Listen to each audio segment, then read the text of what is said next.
Amigos y amigas de México Lindo y Leído, nos encontramos muy contentos porque vamos a entrevistar a Pancho Hinojosa, un gran también poeta, escritor de libros infantiles y juveniles. Pancho, muy buenos días, ¿cómo estás? Hola, buenos días a ti y a toda tu audiencia. Eh, la primera pregunta para que nuestros amigos de México Lindo y Leído que no te conocen es aproximadamente ¿cuántos libros has escrito durante tu trayectoria? Bueno, digamos que lo tendría que dividir así en varios grupos, ¿no? Lo que he escrito para niños, hay uno específicamente escrito para jóvenes, este, lo que he escrito para adultos, que además es muy variado porque va desde poesía, crónica, ensayo, periodismo cultural, novela. Esa es como una gama un poco más amplia, ¿no? Y después me he dedicado también mucho a hacer libros de texto y antologías de lecturas para preescolar, 3 de preescolar, 6 de primaria y 3 de secundaria. En total son cerca de 60 títulos. 60 títulos. Hablando de los libros que has escrito, hay uno de los mejores libros que es muy recomendado, es La peor señora del mundo. ¿Cómo surgió esa idea para escribir ese libro? ¿Qué te inspiró? Pues mira, la idea original nació de una vecina que yo tenía que era muy mala persona. Nos quitaba el agua, eran 3 departamentos, pero nos quitaba el agua y llamaba a la policía para que se llevaran al jardinero del pequeño jardincito que tenía el edificio. Bueno, era una mala persona, ¿no? Y yo anoté nada más en mi cabeza escribir un cuento sobre una persona que sea la más mala del mundo. Pero no lo escribí en ese momento, nada más me quedé con la idea y 2 años después ya me había cambiado de casa, me había olvidado de mi vecina, pues de pronto me nació la idea, a punto de dormirme, se me ocurrió la idea completa y dije, si no la escribo ahorita, se me va a olvidar. Y Ujú. yo creo que es el libro que he escrito más rápido en mi vida, 5 horas, digamos. 5 horas. Tuvo pocas correcciones. Wow. Son de esos momentos, esos chispazos de imaginación y creatividad que se tienen que aprovechar, ¿no? Sí, la verdad, cuando llegan las musas, no, hombre, si se van, no regresan. Son difíciles de convencer. Y sí me ha pasado con unos cuantos libros, pero por lo general no. Fíjate que el promedio que tengo de tiempo para escribir, ya sea un libro o un cuento, a veces un cuento, es de 7 años. Ese es Wow. mi promedio. Digamos, tengo uno que ya lleva 20 años y lo terminé hace 3, pero no me gusta, entonces todavía no lo voy a publicar hasta que lo vuelva a retomar y lo publique. ¿Qué es lo mejor para ti de ser escritor de literatura infantil? Pues que me divierto mucho, esa es una cosa, que me divierto mucho. Y segundo, que tengo la posibilidad de tener contacto con mis lectores. Me invitan mucho a escuelas, voy a ferias de libro, doy charlas, soy jurado de premios que están los niños. Estoy muy en contacto con los niños. Ujú. Y, y veo esa alimentación que me dan también al leerles a veces fragmentos de cuentos que están en proceso y yo veo sus rostros, veo sus miradas, escucho sus comentarios y eso me ayuda mucho. Esto es una especie de gasolina que me echa a andar el carrito de los cuentos. Pancho, ¿te ha tocado alguna coincidencia, válgame la expresión curiosa, de que alguno de tus lectores se haya interesado directamente en ser escritor? O sea, ¿lo has experimentado? Que alguien llegue a ti en una feria y te diga, Pancho, gracias a tu creatividad, gracias a tus libros, yo me volví escritor. Pues mira, me tocó, alguna vez me invitaron a la Facultad de Filosofía y Letras de la UNAM en una clase que era sobre narrativa contemporánea mexicana. en salones muy grandes, como 100 personas, ¿no? E invitaban al autor y, y claro, leían un libro mío, no un libro para adultos. Ujú. Digo, perdón, un libro para adultos, es lo que Ah, leía. ok.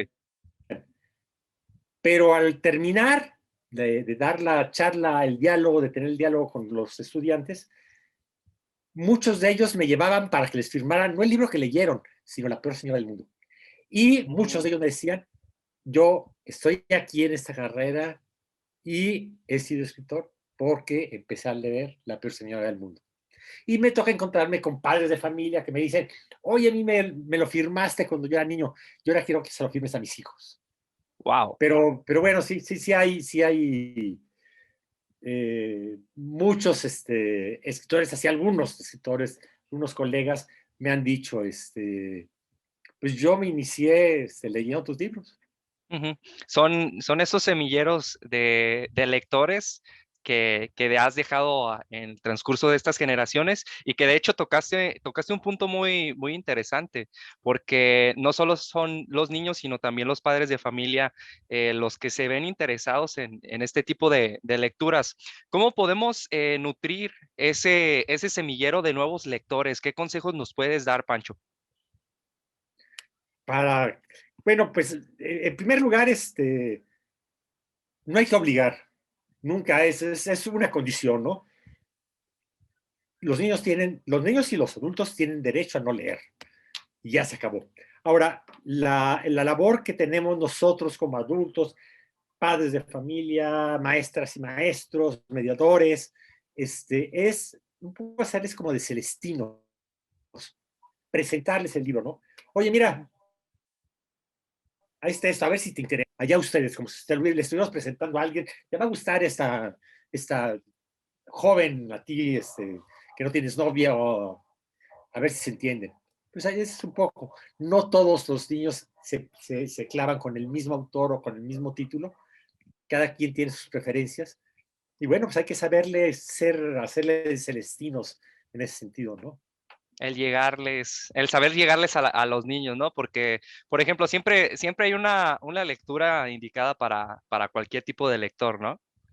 Sí, bueno, pues mira, la peor señal del mundo, te platico una anécdota. Hace 2 años, gracias a la invitación de Chema Reola, nieto de Juan José, él es rockero, toca la batería y todo eso, y creó un programa que se llama Rock y Libros, Ujú. Rock and Libros, ¿no?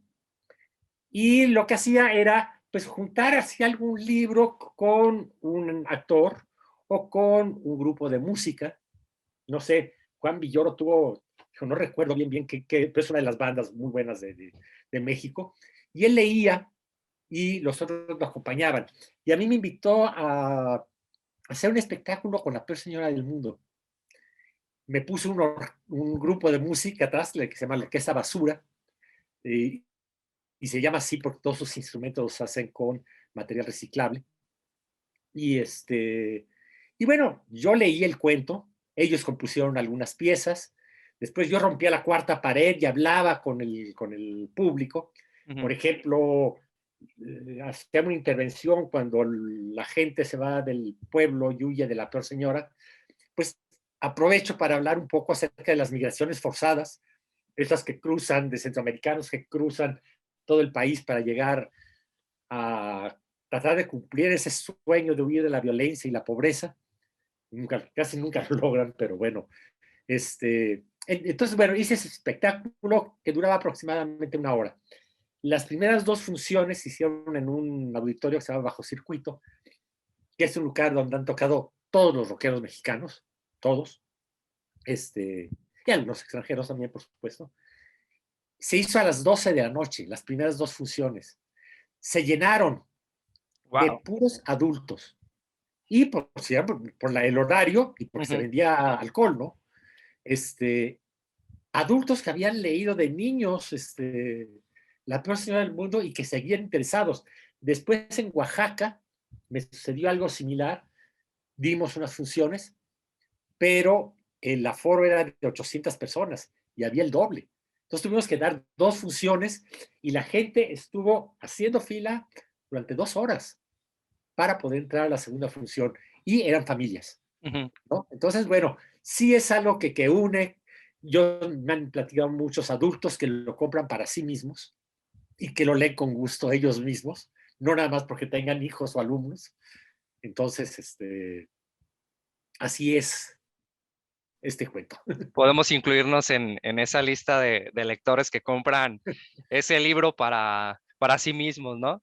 Sí. Mencionando también el tema de la niñez, ¿cómo era Pancho Hinojosa cuando era niño? ¿Qué sueños o aspiraciones tenía? ¿Qué quería ser de grande, Pancho? Pues pues yo vivía, sí tenía mi familia restringida, digamos, mis padres y mis hermanos. Mi madre me tuvo a los 17 años, Ujú, yo creo que yo fui como su última muñeca, este, y éramos 4 hermanos que estábamos muy pegados en edad, ujú, entonces hacíamos una buena banda, nos divertíamos, yo creo que bastante bien. Ya después, digamos, la familia más ampliada, sí eran raros, ¿no? Porque ¿no? La parte paterna, pues tenían como ideas muy retrógradas ujú. y siempre pensaban, pues para nosotros un futuro distinto, ¿no? De eso, ¿no? Vaya, mis hermanos se dedican, uno es fotógrafo, otra es restauradora de, de, de arquitectura y de piezas de arte, el otro es promotor cultural, nos dedicamos a cosas que no hubiéramos imaginado. Y sí compuse cuando era niño una canción que afortunadamente se perdió, este, pero fue hasta los 16 años cuando yo me di cuenta que me interesaban los libros, porque fue cuando empecé a leer.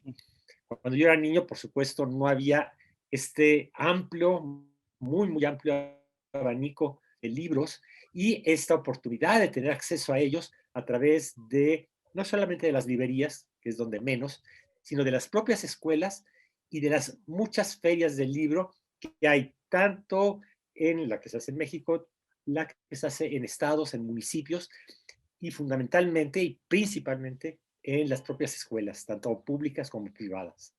Ujú. ¿Te ha tocado, bueno, hablando de este mismo tema, qué libros o autores le interesaban al Pancho de niño y qué lee actualmente Pancho?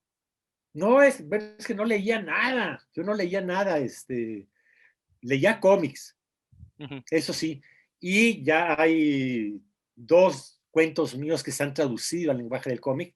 El primero se llama Informe Negro, que se hizo 2 veces, uno lo hizo Alfaguara y el otro lo hizo Planeta, y ahora,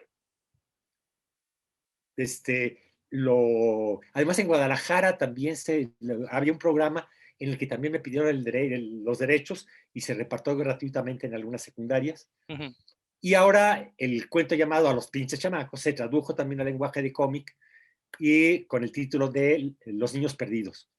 Pero yo lo que leía era cómic y a los 16 años leí mi primer libro que me llevó a leer más libros y esa pasión por la lectura fue la que me llevó más tarde, hacia los 18 años, a pretender ser escritor.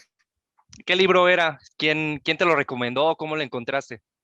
Un hermano mío lo ganó en un concurso de su escuela, era un libro no apropiado para su edad, pero bueno, le dieron así un tomotote llamado Crimen y Castigo, de Fedor Dostoyevsky.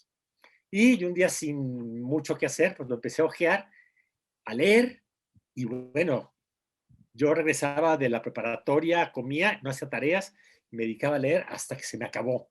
Ujú, Y sentí un enorme vacío. Yo estaba viviendo en San Petersburgo de la mano de un estudiante Raskolnikov, a quien una usurera le hacía la vida imposible, él termina matándola. Bueno, yo vivía muy intensamente esa vida y de pronto se termina. Y es como si murieras un poquito, ¿no? Porque pues estabas viviendo en otra época, en otro país que no conocías, con personajes rarísimos, y descubrí que, bueno, pues la única manera que tenía de contrarrestar eso era leyendo más libros. ¿El cuento es una herramienta para la vida, Pancho? Pues puede serlo, puede serlo. Hay quien no ha leído nunca nada. Ujú. Hay gente que lee mucho. El libro más leído quizás sea la Biblia y en donde más se lee es en las cárceles, ¿no? Los libros, quién sabe que algunos nos aportan muchísimo y otros pueden vivir perfectamente sin leer. Aunque en una clase media, digamos así, piensan los padres de familia, quiero que mis hijos lean. Ujú. Y les pregunto, ¿cómo le hago para que lean? Y uno les pregunta, ¿y usted lee? No, Mm. pues no. Ese es así un gran problema. Y para contagiar ese hábito de lectura, yo creo que una de las principales maneras es que nos apasiona a nosotros mismos. Te digo otra vez, como padres de familia, como mediadores de lectura, como maestras y maestros, el que nos apasiona la lectura, nos vean leer, nos vean disfrutar, eso lo contagiamos. Es más contagioso que el coronavirus. ¿Nos puedes hablar de tu última publicación, por favor, Pancho? Bueno, ese es un libro que también duré más o menos 7 años desde que tuve la idea. Había publicado primero un libro que se llama Léperas contra mocosos, que eran tres señoras que eran muy mal habladas Ujú. y muy mal habladas especialmente con niños. Pero sus palabras, sus groserías, digamos, así entre comillas, se encontraba una señora con un niño y le decía, eres un séptimo esdrújulo tácito. Y que, como sabemos, pues bueno, ninguna de esas palabras es malsonante también, si, entre comillas, ¿no? Y me propuse escribir un libro que se llamara Pinche, que según José Emilio Pacheco es la palabra mexicana más autóctona que tenemos. Pero obviamente no iba a haber editor que quisiera publicarlo, no iba a haber escuela en la que entrara, no iba a haber padres de familia que aceptaran que sus hijos leyeran eso, hasta que después de 7 años le di una vuelta de tuerca y lo hice con una pronunciación un poco más norteña, Inchi. Ujú. Y sí, es un niño que se llama Oliver, que para todo dice Inchi, lo dice más o menos 100 veces diarias. Inche Peter, préstame 10 pesos. Inche Juana Margarita, ¿quieres ser mi Inchi novia? Inche abuela, qué rico quedó tu Inche espagueti. Pero los abuelos se enojan y dicen, oye, eso está mal, ¿no? Ya no te vamos a volver a invitar si dices Inchi. Entonces lo que hace es cambiar la palabra e inventarse una. Y dice farofe. Entonces dice, farofe, Juana Margarita, ¿quieres ser mi farofe novia? Farofe, abuela, qué rico quedó tu farofe espagueti. Hasta que, claro, como dice Ricardo Piglia, siempre en un cuento hay dos cuentos. Uno que se lee por detrás, entre líneas, y aquí también hay una crítica, por supuesto, una crítica, un segundo cuento, que es esa crítica a la Academia de la Lengua, Mm. que quiere decirnos cómo debemos usar el lenguaje. Cuando lo que yo estoy planteando aquí en este libro es que las palabras y el lenguaje son de quien las utiliza, ¿no? Siempre y cuando cumplan con una función que es comunicar. Entonces, bueno, esta palabra farofe, ¿qué significa? Pues no significa, significa lo que tú quieras que signifique. Ujú. Puede significar, por ejemplo, le dice a su mamá, que le pregunta, ¿qué significa farofe? Farofe puede significar que el farofe arroz que hiciste hoy te quedó muy mal o que te quedó muy bien. Puede significar lo que tú quieras. Entonces, bueno, esto ya llega, sale de la escuela, sale de la familia, llega a la calle, llega a otros países, llega claro, a manos de las academias de la lengua, porque se traduce a todos los idiomas. Y bueno, pues, ¿cómo meter en un diccionario una palabra que no tiene una definición? Ujú. Es decir, parofe significa lo que el hablante quiere que signifique. Punto, ¿no? Entonces, bueno, me gustó hacerlo, me divertí mucho haciéndolo y es el libro más reciente que tengo, se publicó en el 19. Sí, has dado en el blanco. Precisamente te iba a hacer una pregunta. ¿Existen las buenas o malas palabras, Pancho? Pues yo creo que no existe. Existen las buenas y las malas intenciones, ¿no? Ujú. Ayer me desperté al cuarto para las 3 de la mañana. Cuarto para las 3 de la mañana. Perdón, hoy. Porque en el piso de arriba estaban dando una gritoniza, usando unos insultos, pero ¿qué será? Lo repitieron 100 veces en el lapso de 10 minutos. Estaban enojadísimos. No Ujú. sé qué, pero bueno, el caso es que me despertaron y ni modo, tuve que pararme, prendí la televisión, me puse a ver una serie que estoy viendo y ya no. Pero ahí sí se trata de un insulto, ¿no? Pero la palabra buey, por ejemplo, yo la decía de niño y sí tenía un significado decirle, eres un animal, no seas buey. Ahora esa palabra ya cambió. Ujú. Tiene otra ortografía, ya se escribe con W o con G y U con diéresis, y significa más bien amigo. Amigo, pero amigo entre pares. No Ujú. puede ser así. Yo Como no le puedo cuate. decir a mi hija, oye, güey, no, eso, alguna vez hice el experimento con una de mis hijas, oye, güey, pásame la sal. Y bueno, se quedó así, oye, eso no se dice, ¿no? Sí, también depende del contexto, ¿no? Porque, Depende por del ejemplo, contexto. sí, hay personas a las que no les gusta decir este tipo de palabras y otras a las que se les hace como algo cotidiano, ¿no? Sí, yo recuerdo que de niño alguna vez fui a la casa de un amigo de la primaria y dije la palabra chin. Y, bueno, se puso, no digas eso, ¿no? Como si hubiera sido lo peor del mundo. Bueno, pues, y dije chin. ¿Y te vetaron de esa casa o qué? No lo escucharon los papás, pero Afortunadamente. mi amigo se puso muy nervioso, ¿no? De que invitaran a alguien tan pelado que dice la palabra chin.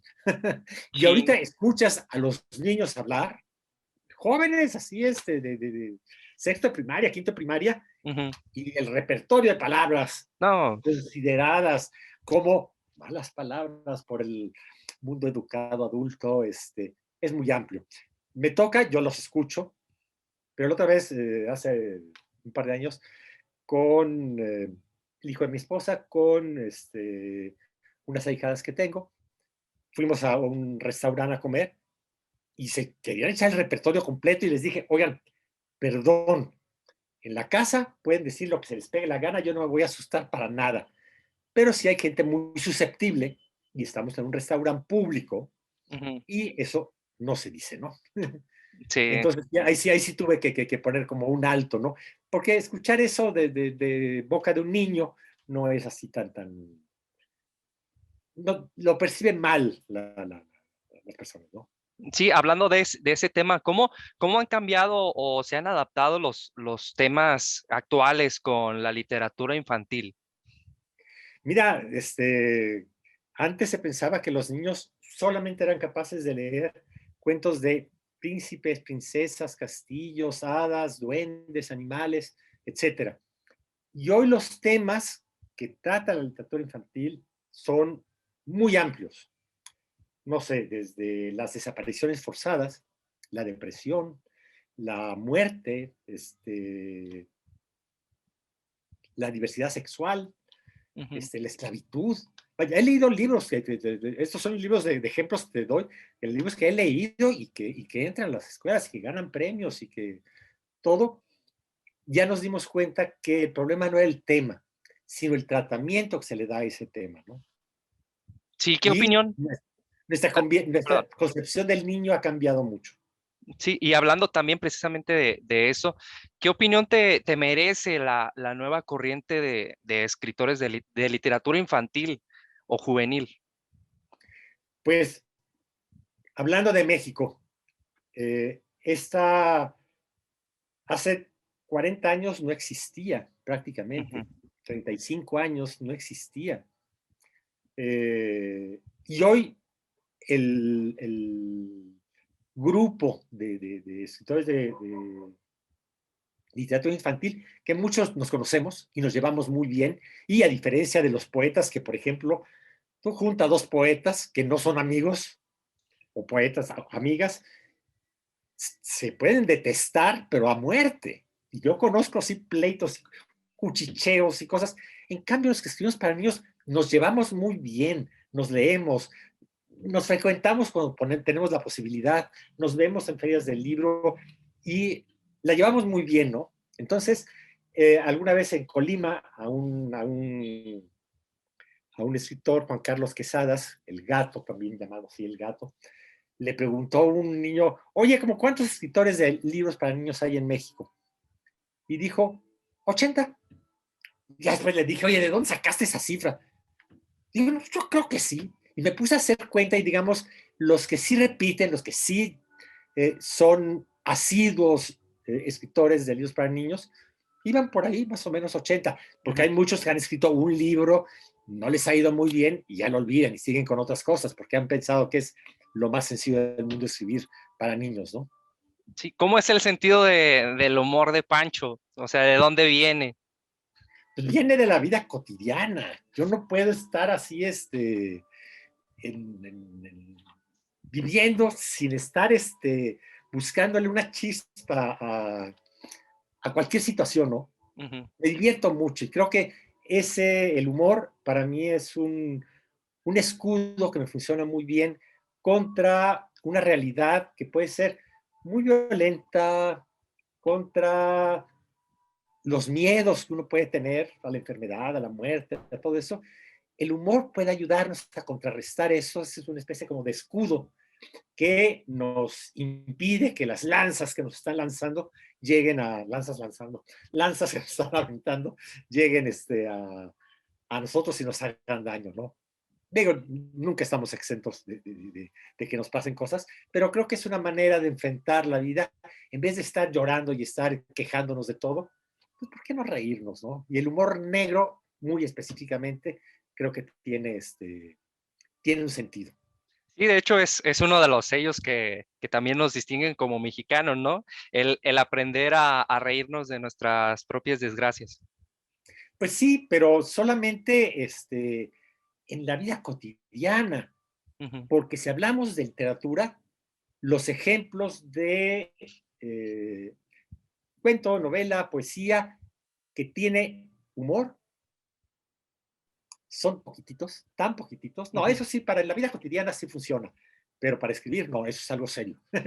Sí, sí, cambia la manera, ¿no? Refiriéndonos, perdón, al tema de los autores o escritores que te han influenciado a lo largo de tu trayectoria, ¿cuáles han sido? Pues muchos. Alguna vez me pidieron que diera una conferencia sobre los 5 libros que me llevaría yo a una isla desierta. Ujú. Y bueno, primero dije que yo no iría nunca a una isla que no tuviera biblioteca, ¿no? Y ya después hice como una referencia a los libros que más me han gustado, que más han influido en lo que yo he escrito. Y me quedé al final con algunos cuantos, ¿no?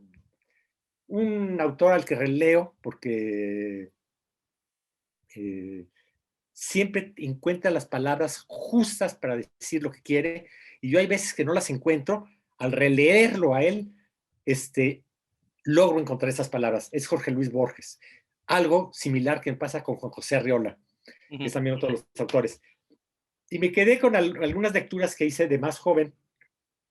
Empecé mucho con Franz Kafka, fueron de mis primeras lecturas después de Dostoyevsky. Este, un poeta, me gustaba, yo empecé escribiendo poesía, Saint John Perse. Un poema de otro poeta llamado Giorgio Safaris, y el poema se llama Elena. Y leía mucha filosofía, me gustaba mucho leer a Nietzsche. Y ahorita yo le puedo añadir a más autores, pero bueno, sería, te digo, una lista grande. Tenemos el lado de la literatura infantil de Pancho, pero también tenemos el lado de poeta. ¿Cómo es ese Pancho poeta? ¿En qué se inspira? Bueno, ese ya no existe. Existió hace mucho tiempo, hace muchos años empecé Ujú. escribiendo poesía y escribía mucha poesía, pero cuando exprimí todo eso, bueno, el primer libro que publiqué se llama Tres Poemas, es un libro muy bonito, 200 ejemplares hechos a mano. Ya después le añadí todo lo que había escrito, ya bien exprimido, y pues no alcanzó lomo, tuvo que ser engrapado, fue Ujú. muy poquito.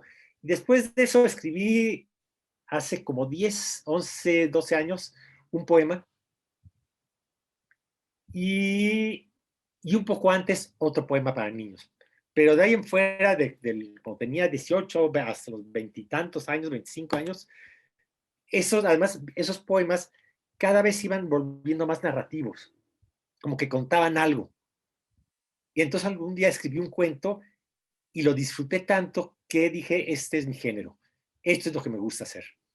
Sí, Y cambió esto al cuento, que sigue siendo el género que más me gusta, aunque sí he escrito novelas entre comillas, porque son muy atípicas, muy heterodoxas. Una está escrita en verso, que se llama Poesía Eras Tú, y que, bueno, está escrito por un mal poeta, por supuesto, pero es novela, es una novela escrita en verso que es raro, es muy raro. Incluso algún crítico escribió una nota sobre el libro y dijo, ¿cómo es posible que Francisco Hinojosa, que escribió poesía, que sabe de poesía, que estudió poesía, que va a las lecturas de poesía, haya escrito tan malos poemas? Y yo nada más le dije, oye, date cuenta que el libro está publicado en la colección de narrativa. Ujú. Después escribí otro que es una especie como de Harry Potter porno, que es una joven de 18 años que en vez de Cenicienta, como lo es Harry Potter, que en vez de ir a una escuela de magia y hechicería, sabe que sus padres le escribieron desde niña para cuando creciera y tuviera la edad adecuada a una escuela de sexo y prostitución en Francia. Ujú. Y es un juego, es un juego que también no tiene nada que ver con una novela ortodoxa. Es más, la primera vez que lo hice, la terminé y no me gustó. Por eso, por la ortodoxia que tenía. Entonces empecé, primero ya le mezclé más autores, ¿no? Kafka, Gertrude Stein, Miguel Ángel Asturias, Octavio Paz, Gabriel García Márquez, le metía más autores e hice varios experimentos. Uno de ellos era mostrar al lector los procesos que tiene un escritor al escribir. Muchas veces un escritor escribe algo y se arrepiente de haberlo escrito y lo borra finalmente y sigue por otro camino, ¿no? Yo lo hago con frecuencia. Pero aquí, en algún momento, maté un personaje. Yo dije, no, no me conviene matarlo. Dice, pero bueno, ya lo había escrito. Entonces publico ese capítulo y está todo tachado Ujú. para que el lector pueda darse cuenta de que iba por otro camino y decidí tomar otra decisión. Y claro, ya el siguiente capítulo está vivo el personaje, no muere. Entonces, bueno, te digo, me gusta más la heterodoxia. Con la literatura infantil no soy tan heterodoxo porque se necesita un lenguaje más sencillo. Yo digo que si un cuento que yo escribo para niños no le gusta a un niño, no le interesa, el problema es mío. Mm. Si yo escribo un cuento para adultos que publico y a ese adulto no le interesa, el problema es suyo, no mío. Sí, la diferencia, ¿no? Basado en lo que nos comentas, ¿qué tipo de consejos le puedes dar a quienes quieran iniciar con esto de ser escritor? Pues mira, el consejo que doy siempre. Ayer incluso di una masterclass, se supone, para una feria del libro de la frontera en Ciudad Chihuahua. Juárez. Ciudad Juárez y Chihuahua, y está todo eso sobre técnicas de la narrativa. Ujú. Y di varios consejos, por supuesto, pero el principal, y ese que siempre he dado cuando he dado talleres, es que para escribir hay que leer. Y se nota mucho cuando alguien escribe. Estoy siendo jurado ahora de un concurso, no te digo cuál, de novela, y llegaron una buena cantidad. El 90% se nota que no han leído libros. En la Fundación para las Letras Mexicanas se beca a jóvenes escritores. Durante un año se les dan, no sé, creo que 15,000 pesos mensuales y toman cursos de literatura y de música y de muchas cosas. Y les llegaban 1,000 solicitudes, 1,000. Y se notaba eso, que esos autores pensaban que estaban tocados por la varita mágica de la creación, que esa se rompió ya después de Mozart y Miguel Ángel y Leonardo, se rompió, ya no se toca con esa varita mágica. Y entonces cambiaron la convocatoria y a todos los concursantes les pidieron 3 reseñas, o 5, no recuerdo, de los últimos libros que habían leído, de 3 cuartillas cada una. De 1000 solicitudes bajó a 200. ¿Por qué? Porque es un gran problema. Muchos quieren ser escritores, pero no leen. Y como te decía, sí, el carro que para andar necesita una gasolina, el escritor, su gasolina son los libros. Wow, qué excelente comentario. Diste en el blanco, de hecho, porque mucha gente que quiere ser escritora a veces no lee y es uno de los puntos clave. Sí, hay un médico español, miembro de la Academia de la Lengua Española, bueno, ya del siglo pasado, ¿no? Gregorio Marañón, decía, aquel médico que solo sabe medicina, ni medicina sabe. Hay que leer todo, pero hay que saber de muchas otras cosas, ¿no? Hay que aprender a escuchar música, hay que saber también de arquitectura, de ciencia. Todo eso nos va a aportar algo a la escritura, en vez de restarnos. ¿Alguna anécdota curiosa que te haya tocado vivir en tus visitas, ya sea a escuelas o ferias nacionales de libro, que venga a tu memoria en este momento, que recuerdes algo? Mira, hay una que me sucedió hace un mes y medio, fantástica. La verdad, algo que no me esperaba. Entre los primeros libros que escribí, fue por encargo de la Secretaría de Educación Pública. Me dieron un archivo del Archivo General de la Nación, ya que era una colección que era coeditada con el Archivo General de la Nación, y me dieron un paquete con unas tarjetas postales que se escribían unos novios en Guanajuato en 1909. Y además de esas tarjetas postales, todas edulcoradas y todo eso, venían también las fotografías del día de su boda. Y con eso escribí un cuento que se llama Joaquín y Maclovia se quieren casar.